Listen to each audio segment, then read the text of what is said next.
Welcome back to another episode of Curious Mike. I am here with the one and only Nikola Jokic, my boy. My boy. Appreciate you getting on, my guy. Of course. All right, so I kind of want to start with some basketball stuff, then we'll move to some, off the court. So obviously you're a two-time MVP. We won the championship last year. And one thing I've always been impressed with is how you continue to get better and better and better as years go by. How do you stay motivated now that you have achieved so much at so young? That's actually a nice question. I think the motivation is actually becomes your lifestyle of being obsessed with the success. I think winning is a lifestyle for us right now. I'm thinking about the team right now.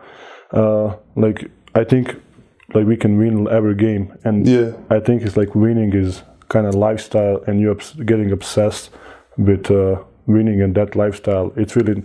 We have fun when it's winning, and we have fun. We talked about that yesterday. And when we lose, it's like no way. Yeah, we don't feel right. We've won so much now that we just don't feel right losing. One thing, I don't know if you remember this. I think it was my rookie year, or maybe it was my second year, and I texted you the question.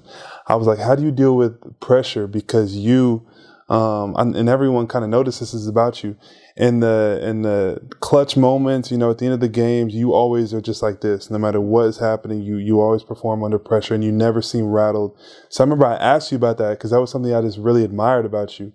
And your answer was I don't know if it's the same now, but your answer then was like, I feel the fear, I feel the pressure, but I just accept it and I deal with it and I just go do what I need to do.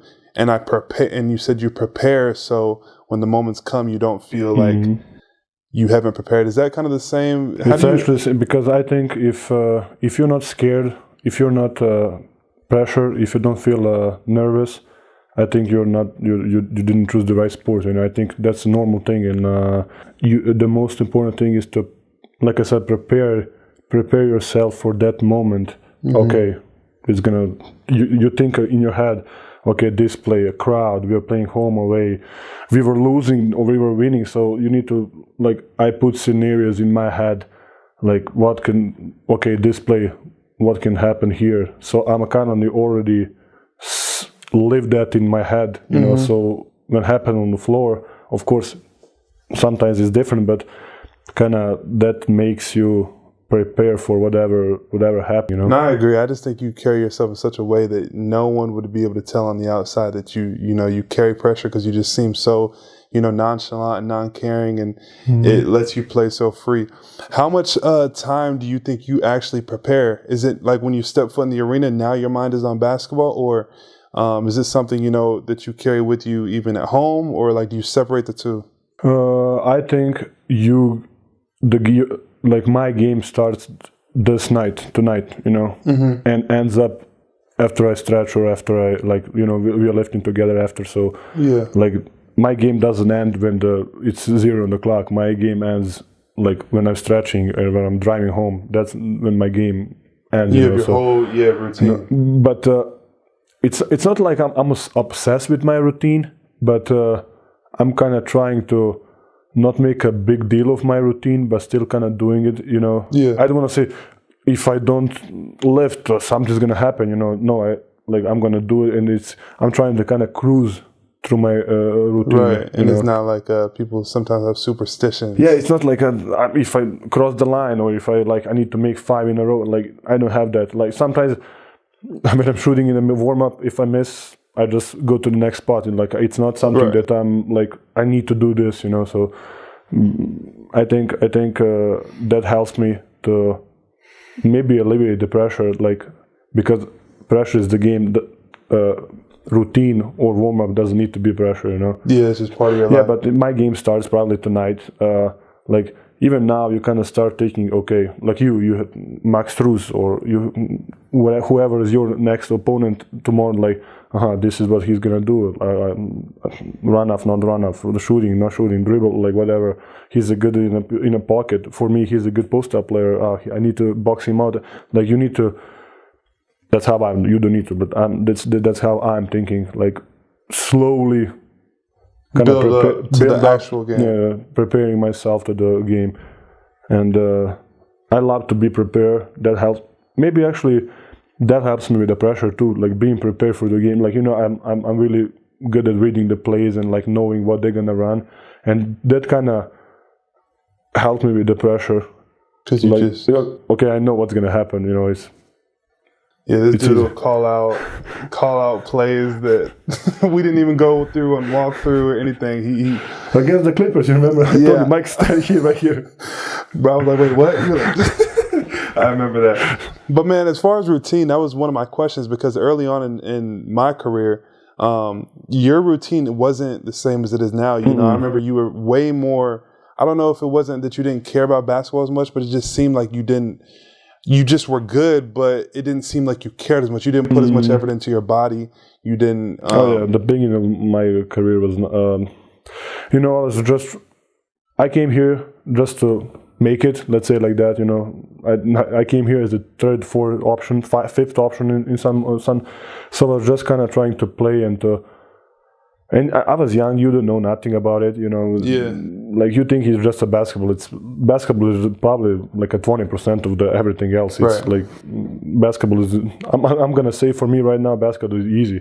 Yeah. You know, basketball is something that, you know, you're going to get tired, you know, you make some nights good, some nights bad, but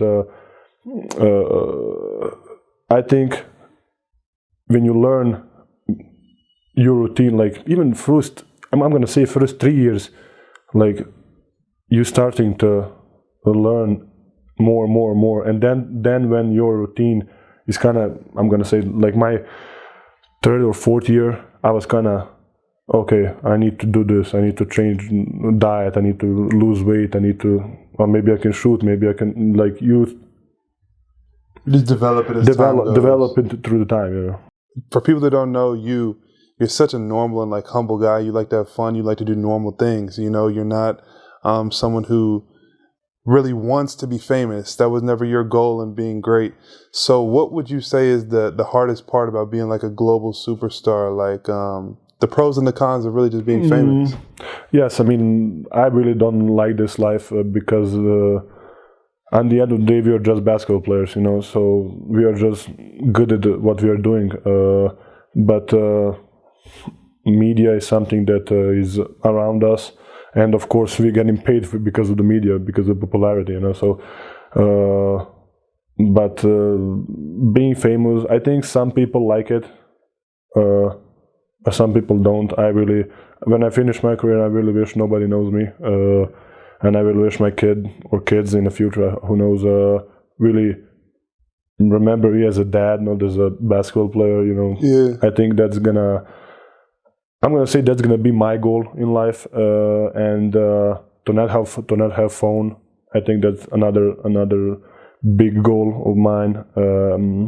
Just to live in the moment, like you said, like being a normal person, like live in the moment, like go drink with your buddy, or go have lunch, or go play with the kids, or go drive horses, and nobody's gonna make a big deal of that. Like I feel now, like even if you go if you go outside and do anything, throw something next to the trash can. Oh, Mike didn't throw this in the trash. Like people are making a big deal of such a small things, and just feel sad whenever you go to the bar, restaurant, some game, people are just taking the phones out and trying to record you.